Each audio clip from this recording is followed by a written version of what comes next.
Hi, I'm Stan Stalnaker with Hub Culture, and I'm here with the famed architect Bill McDonough, one of the leading green architects in the world and a major proponent for environmental and sustainable progress. Welcome, Bill. Thank you. It's great to have you here with us. We've just finished the Governor's Global Climate Summit 3, and I'm just curious to know what your general thoughts are about the progress that's being made and a little bit more about your view on sustainability and climate change in general. Well, I think it's been terrific, and I think the idea of having regions take on these issues is really critical because all sustainability, like politics, is local. It can only be measured at the local level. So the fact that we would generate it at the local level is pretty critical. And we're seeing that. In the United States, we expect that for about a third of the country, solar energy will be cost effective within 5 years. Cost effective against traditional grid energy, and electricity. And so there's no question it's coming. It's just a matter of anticipating it and starting to design it into our systems. So it's a very exciting time. And I think the idea of regions taking it on is very good. We work at the city scale and at the product scale. And on May 20th this year, 2010, Governor Schwarzenegger and I started a new institute in California called the Cradle Products Innovation Institute, based on my work with Dr. Michael Braungart in Germany and our book Cradle to Cradle. But the idea is that one of the 5 vertebrae of a cradle-to-cradle product is that it's made with 100% renewable power. So it's not about less carbon, it's about more renewables. And so Dr. Braungart and I see the world of carbon, for example, as a material problem, not an energy problem. We can solve the energy problem with renewables if we get to work quickly. And we see the climate problem as a material problem. It's carbon in the wrong place because it doesn't belong in the atmosphere, it belongs in the soil. And it doesn't belong in the oceans where we're now seeing it go, where it's causing carbonic acid and destroying the food chain. We think it belongs in the soil. So we have protocols to allow this to occur.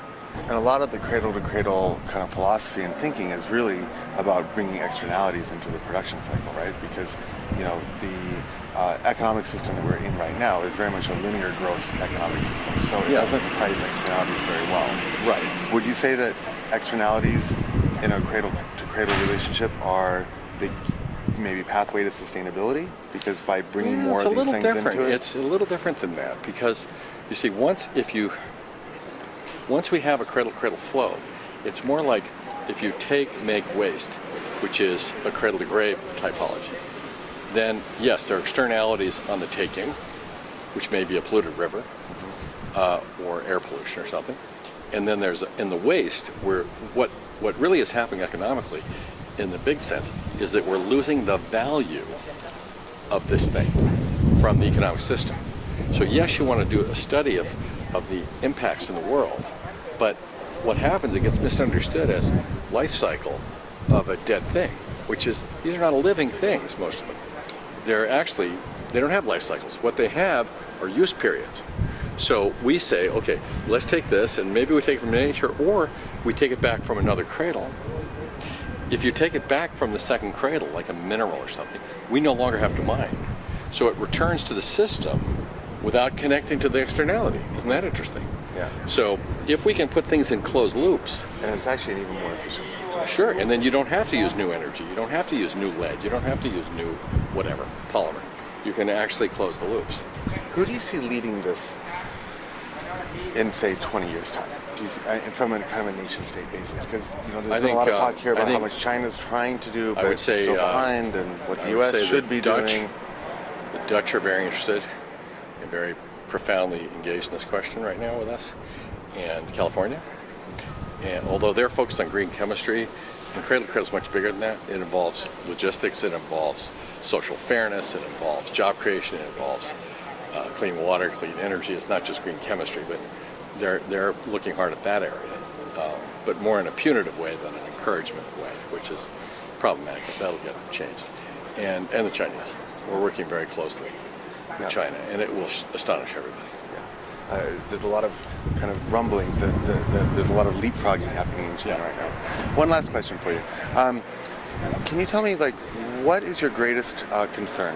Like, what are you most worried about? Because the idea of climate is such an all-encompassing thing, because you have everything from pollution to plastic to climate change to resource pressure. is there a single thing, or if you had to identify a single thing that you're most concerned about in the climate equation, what are you most concerned about? What do you think is the biggest, most urgent issue that we need to fix? Right? Like, and I know they're all related, but is there one thing that you identify as the greatest threat? I think the greatest threat is that we start to imagine that we have a population problem, and that we start to worry about the children as being part of a population problem. Because the minute you look at a child in Africa or India or in the United States or wherever and say, you're a population problem, human rights cease to exist.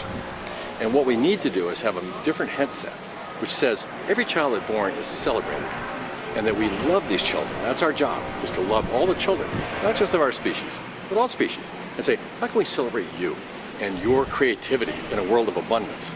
We need to change that perception, because right now, if all the environmentalists are running around saying we're running out of everything and everything's being destroyed and the climate's collapsing and there are going to be people starving to death, I mean, if that's the message to all the children, they're not going to grow up with hope. And if they don't grow up loving the world, they're going to grow up hating the world. And if they grow up hating the world because it's not bringing them fairness and joy and abundance and creativity and sharing, then they grow up hating the world, they will destroy the world. Profound. Nothing less than profound. Thank you very much, Mr. McDonough. I'm Stan Stalnaker with Hub Culture with Bill McDonough at the Governor's Global Climate Summit at UC Davis. Thank you very much.